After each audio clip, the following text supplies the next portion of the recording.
Et dans l'IDPS, je suis comme un poisson dans l'eau. Et dans l'IDPS, j'ai été formé par les grands maîtres.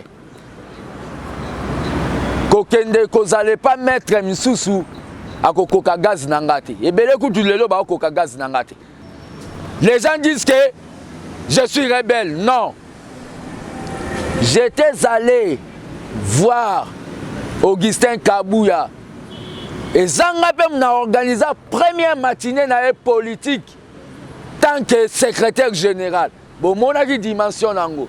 Batou, bazar na limité na IDPS mais télécommande des na Kingakati.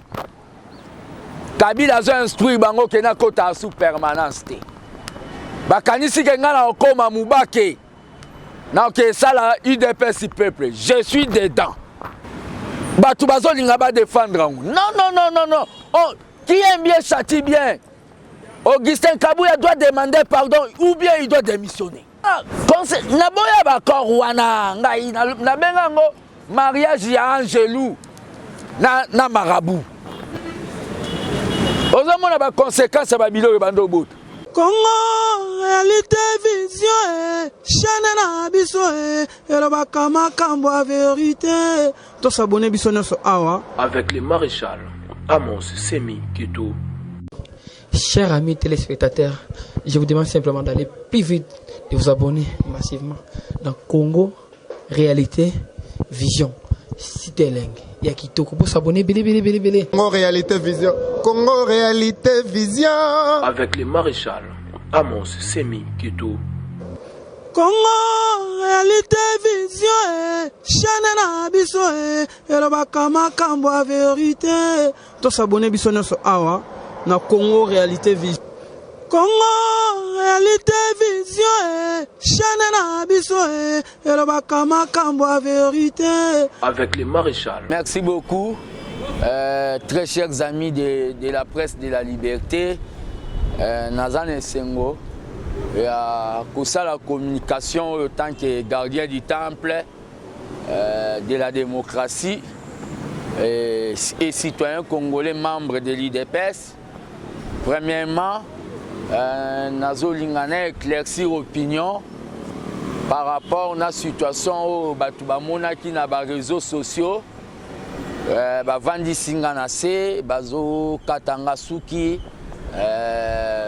très sale situation ana et salamaki le dimanche 11 août Eza boyendenge na zoloba parce que ngande naza victime.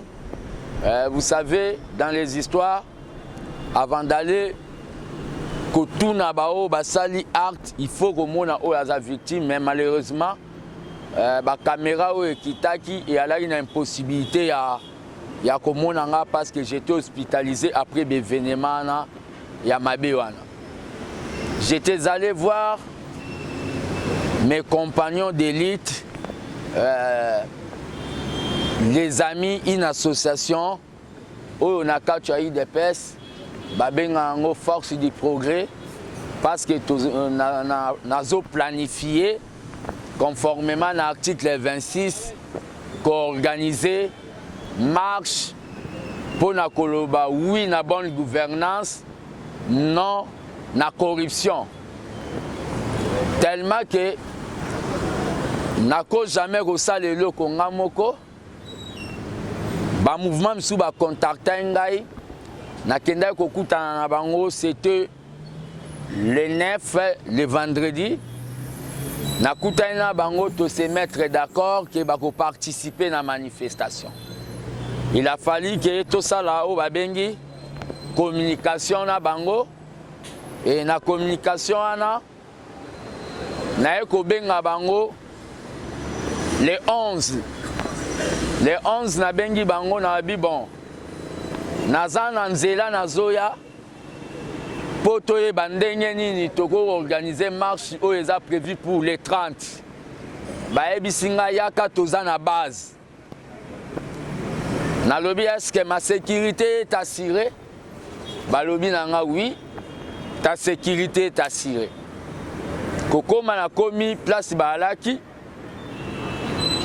balobi nanga bozwaye bovandise na se un national nommé par Etienne Tshisekedi. Je dis bien pas par Fati, mais Etienne Tshisekedi. Bavandisi nga na se bozwa Gillette bakatinga kovo balingai bakata même barbe na lobi na bango pas jusque là na ba image oyo bazolo babaza nango ba censurer ba image parce que à un certain moment na lobaki oh bolinga bosala eza illégal. Les problèmes ezali raison na bango ya ko torturer nga na niveau wana eza ke nazo respecter ba konzi a parti te. Je demande à tous les bana Tshisekedi baza à travers le monde une association et commis au babengi commission de discipline. Question nazo tuna. Parce que moi j'ai une association yabato bavandi pembe nangai kombo nango armée des bâtisseurs tshisekedistes ABT. Est-ce que ABT est coquille qu'on se considérer comme une commission de discipline? Moutoutou atanga même maternelle à répondre non. Bavandi Singa, balobi que je suis en contact avec Batoualamuka, bakanginga téléphone. Na idée ba checker batala ndenge nga na solola na ba fayulu. Après checking na bango tellement na koma salité so botali ba image na latake lamba mususu na kendaki na ndaku ko changer lamba mususu po baloba ike po bazongisela nga téléphone na ngai ifale na pesa bango mbongo. Na ke ko luka mbongo na ye na pesi bango téléphone. Pour notre téléphone, ils ont qui beaucoup d'heures. C'est ce qui s'est passé. Téléphone. Ils ont pris des photos. Babouaki na ba réseaux sociaux. Na bit yakoboma étoile ou ya jeunesse ou ezolinga ko défendre démocratie na idéologie ya emo le docteur Etienne Tshisekedi. Babouaki ba photo. Nakati ba commentaire voici o bolandaka langage na bango ezake ngana kenda kozwa mbongo na compte na bango na ebite mbongo oso na kenda kozwa ngo wapi. Mais l'opinion ne doit pas oublier na IDP so bato ebele balia me ba mbongo ya ba combattant bazala malade ngana za parmi batu oyo diaspora pesara confiance na opération il y a $1 pour Fati na campagne. Mutu oyo na liambongo na ye akoki ko benga na émission na bino alobake nga na tindaka mbongo pour na campagne ya Fati nazwaka quittance te. Je suis parmi les combattants oyo na kenda na parlement debout ya lokele. Nakuti papa mo banda benge papa mungala genou et vimba. Na lele lié na diaspora batindeli $1000 na tina ke papa wana akoka kozala soigner. Je suis parmi mutu na kenda na parlement debout ya ACP. Na moni combattant mo handicapé na lobibo sungaya ata afongola ata ligablo. Les images ezali. Je suis parmi mutu oyo mama moko mobile na bunga na marche le 19 ayaki na parti bazo yambe pa autorité moko te na compte ya armée des bâtisseurs na lelela na diaspora combattant mo ya France atindela €50 séance tenante. Armée des bâtisseurs et cotisé là au babengi $50 pour abanda kosala au balobi commerce ya ballon.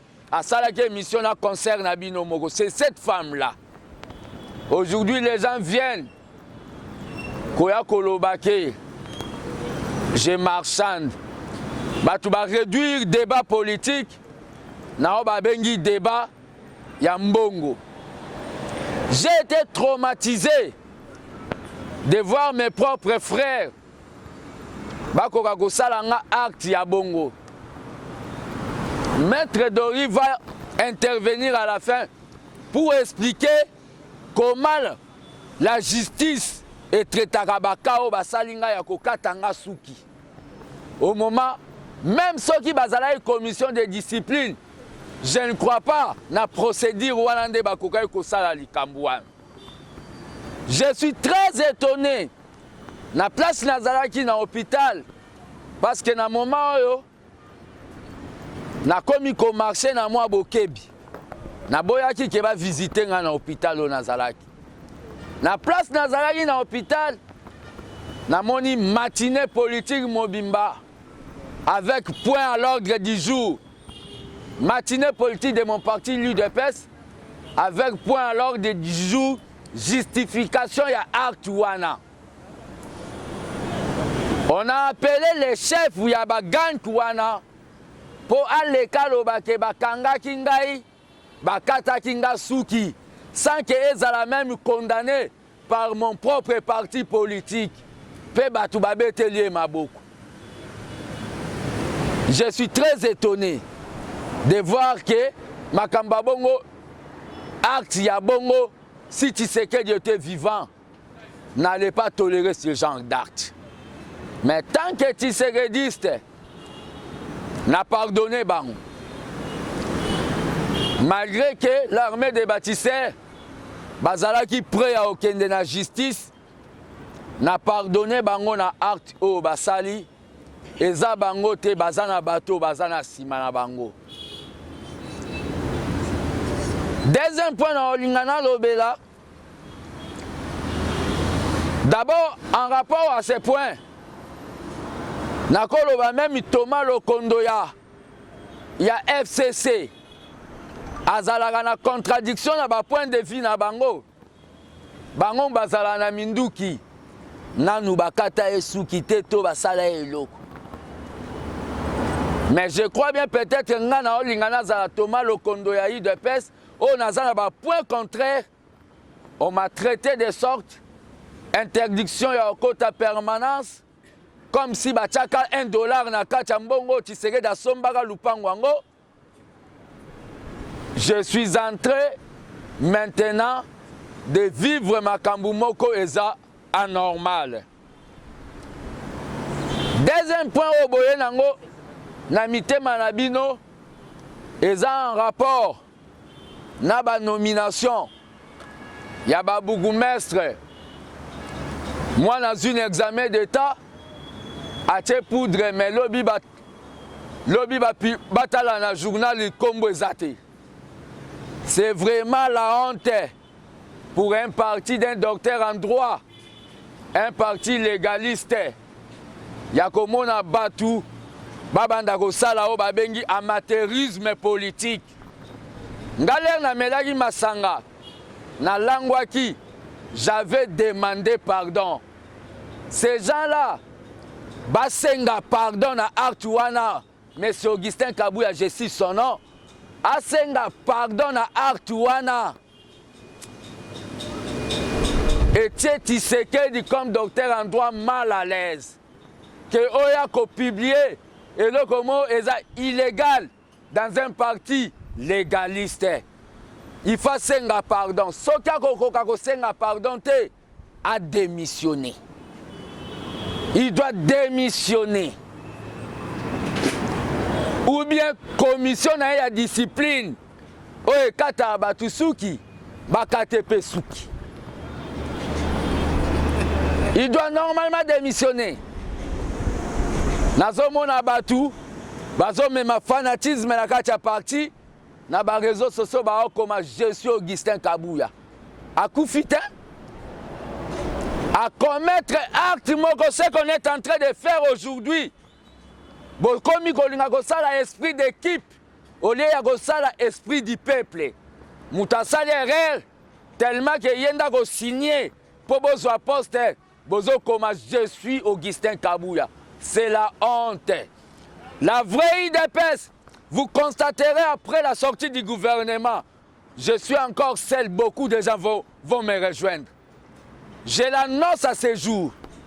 Les gens vont comprendre que babanda ko beta bango balobi ba formol, babanda ko kosa bango na idée bati kaka kabilisme kende. Conséquence ya makambu ya Gentini Ngobila na Augustin Kabuya, c'est tout simplement quoi?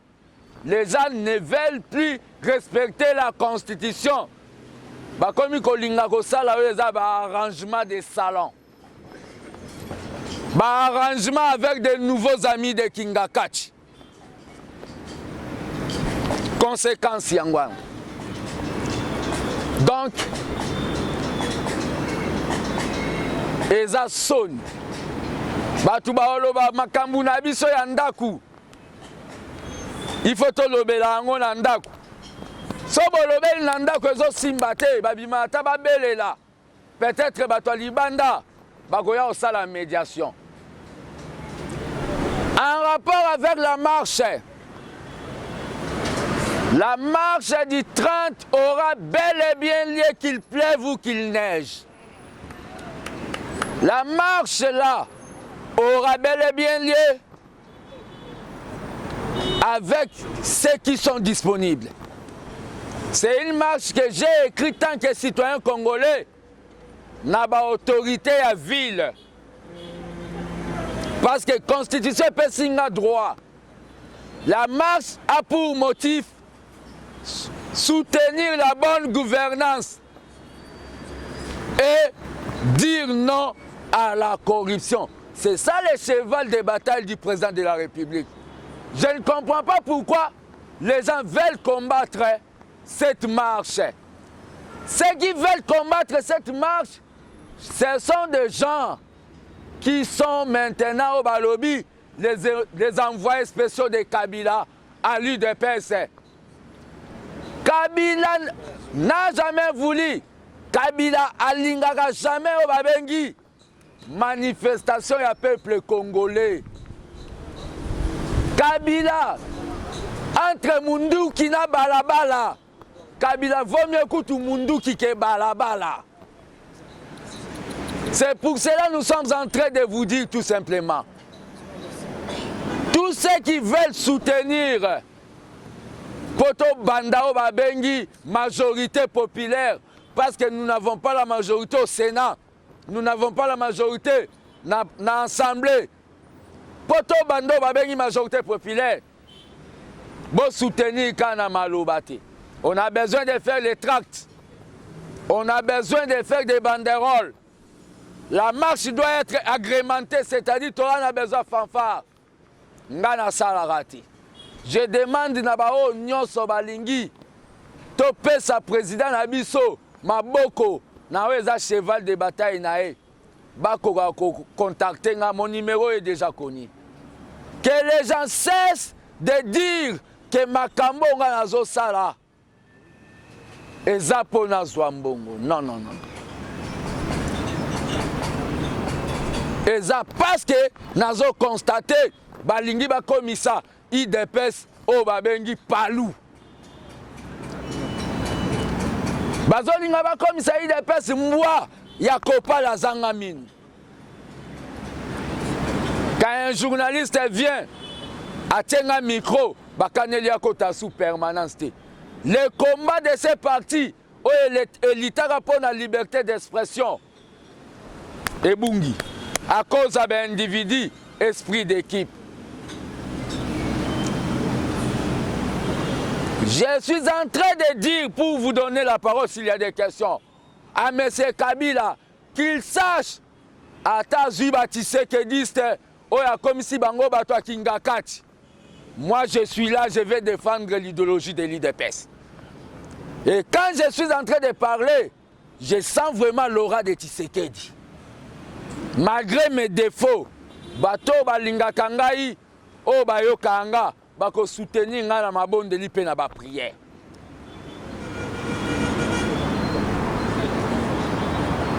Je dis et je vous remercie.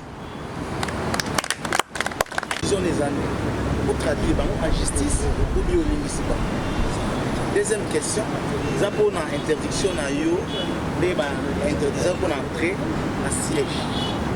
Est-ce que nous avons des bandes lobby que nous avons rejoindre? Nous avons confirmé que nous avons c'est la deuxième question. J'ai donné toute ma jeunesse dans ces partis. Kokende ko bandaka iloko moya sika ko mesana nango ezaneti libalati. Bosala dana moi 5 ans. OK ko beta par exemple Bibika Pinga je t'aime. Oyebi ko banda ko yeba ba comportement na e. Et tchaka pe moi ba mal à l'aise hein. C'est-à-dire ma jeunesse c'est l'IDPS et dans l'IDPS je suis comme un poisson dans l'eau. Et dans l'IDPS, j'ai été formé par les grands maîtres. Kokende kozale pas maître misusu à kokoka gaz nangate. Et belé kutu lelo ba kokoka gaz nangate. C'est-à-dire je suis dans l'IDPS mais je tiens à signaler tout simplement l'IDPS n'est pas les bâtiments là. L'IDPS c'est tout un état d'esprit. Bato bazana arubayaka na limetete.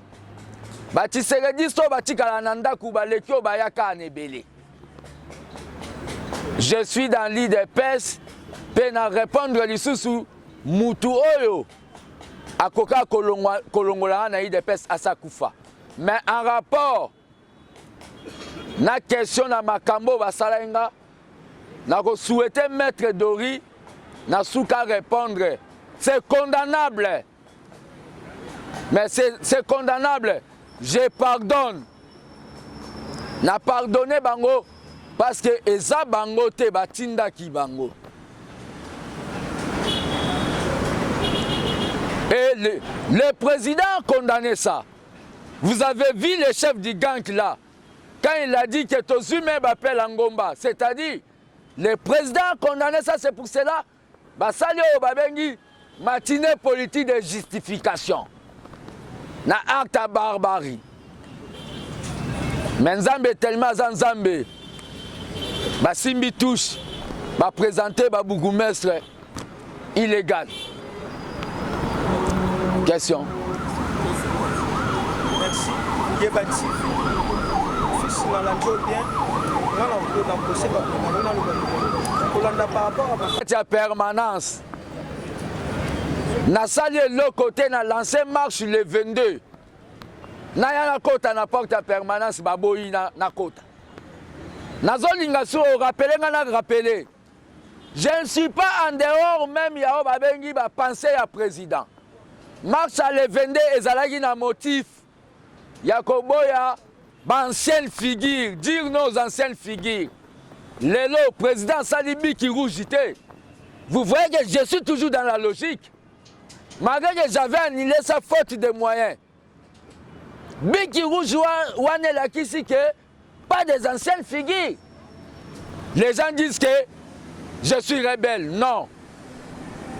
J'étais allé voir Augustin Kabouya. Et Zangapem a organisé la première matinée dans la politique tant que secrétaire général. Bon, mon avis dimension nango. Tellement que Batou, Bazar na limité na IDPS mais télécommande des na Kingakati. Kabila a instruit bango ke na kota sous permanence te. Bakanisi ke ngana okoma mubake. Na ke sala IDPS peuple. Je suis dedans. Mais pas dans ces bâtiments. Je suis na conquête ya batu ya Tshisekedi Obaya Kate. Oba se refroidisa. Je suis dedans. Ne pensez pas que Atabakati Sou Kinde Bakataki, Yango c'est comme Kobota. Ils vont tuer l'âme de Tshisekedi pour na Libanda. Merci. Une autre question ici. Ba nomination sur 24 communes. Bozu 3. Bosayele peut faire une matinée politique. Ouais, ma kambo bazo sala na ebité soto ke na l'au-delà. L'aime sous Tshisekedi azolé là. C'est de la honte politique. Après mon réseaux sociaux, Bato bazolinga ba défendre. Non. Oh, qui aime bien châtie bien. Augustin Kabouya doit demander pardon ou bien il doit démissionner.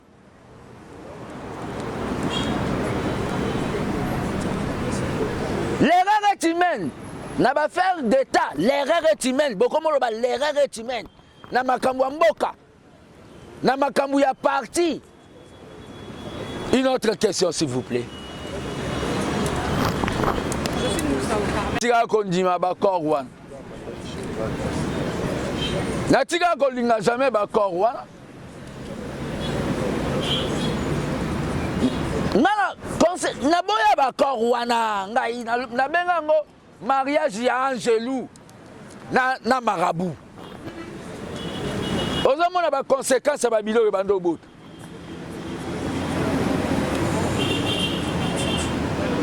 Accord wana ba kendande ko signer yango et pas bateau ba mataka en cheval.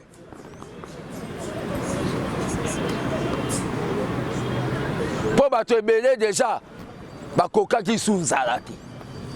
Il fallait signer, accepter tout. Et zande peuple a ko soutenir ngai na marche ya le 30 a ko sunga toko ka ko passe l'accord wana. Oye tchaka batu mal à l'aise. Lenga na zoboya makamisu so na lobi ke ancienne figure. Est-ce que na sala na cité de Loya? Espoir Tshisekedi des ndenge moko. Ndenge muto azana Singampur na we azana Mbandaka. Soko moni muta Tshisekedi akomo kende boye ba kasali mbongo. Akomi muta kinga kati. Mais on a oublié qu'il a pas de problème. Déjà la carte est sultan avant on est pas. Même malo aux élections. Nazali oyo naza combattant. Na loba souvent ke nakufa kala na zela kana pola. C'est que son naza déjà bembe po na Congo. Ata na kufi physiquement na tika kondima ba korwan. Na tika kolinga jamais ba korwan. Na boya ba korwana ngai na benga ngo mariage ya Angelou na marabout. Ozomona ba conséquences ba bilo bando bot.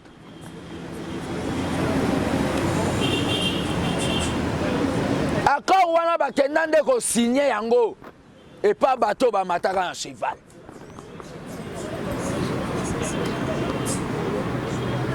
Pour bateau belé déjà ba koka ki sunzalati. Il fallait signer, accepter tout.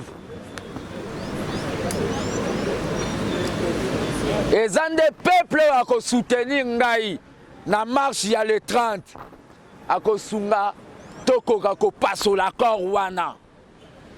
Oye tchaka batu mal à l'aise. Lenga na zoboya makamisu so na lobi ke ancienne figure. Est-ce que na sala na cité de Loya? Espoir Tshisekedi des ndenge moko. Ndenge tout à l'heure, le président ne gère pas les promesses, je suis d'accord avec lui. Mais il y a une initiative à marche aux Oswald. On a mis une armée de bâtisseurs, Basali, mais mon marocain, malgré au chéri de rester, mais il a un mot. Il y a tout le monde, il s'allume à qui il ne peut pas pouvoir avec ça la derrière. La nomination ils ont l'égalité et le secrétaire général de l'IDPS sait que non, le gouverneur a pris de nommer ma promesse. Les aberreurs ils ont très fatal pourquoi il s'appartient particulièrement il y a l'IDPS ça m'a assez pour une unité armée de bâtisseurs tout ça la même et c'est des moments bon, le problème qu'il y a, c'est quoi? Vous croyez que Fatih Ayokiango t'a regretté? Ayokiango. Biwala Welat.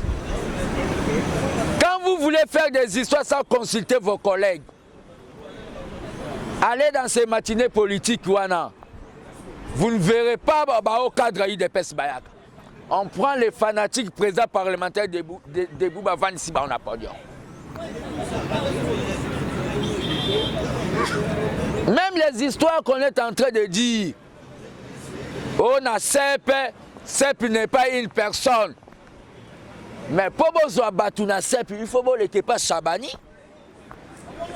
Pour besoin de des pes, il faut que les caille pas Bakaboun na Bakabouya. N'est-ce pas? Ils ont là qui sait que ils ont un groupe moko ya batu, ba comme ko lingane di basala batu susu ko pour bango baza signati ngana boyang. Pour na marambo marche. Tshisekedi a loba kaboye. Toute initiative qui est bonne, on ne demande pas l'autorisation. Marche est un motif clair, c'est-à-dire soutenir la bonne gouvernance et dire non à la corruption.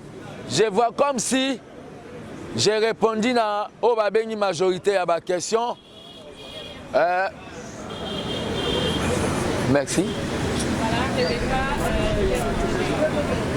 Les villes depuis le 8, na côté ça lettre il y a information parce que tous un régime il y a information. Na côté ça qui lettre déjà dans l'hôtel de ville, na un accusé de réception nango. Lobby nazo kende ko informer point de chute ya marche, c'est-à-dire madame l'honorable présidente y assemblée que toko chité wana po azozwa lettre ne ya information que toko chité wana po to tanga memo po to remettre mais toko tanga ngo en dehors ya espace oyo ba interdisa le bazozwa lettre na oyo lobi que précaution par rapport à la marche. Déjà quand l'hôtel de ville est informé, l'hôtel de ville doit informer celui où il y a la direction et à la police. Là, déjà, je vois le général Kassongo. C'est-à-dire, la marche aura bel et bien lieu. Pour motif nango et le but est, oui, le terrorisme. Motif nango est clair. Que les fanatiques ne viennent pas à Bangote. Mais nous allons marcher avec Obabengi Batisegediste.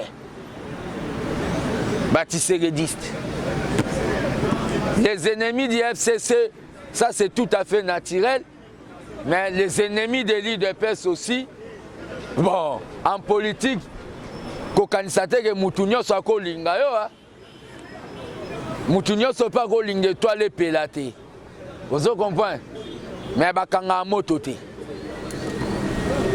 Merci beaucoup.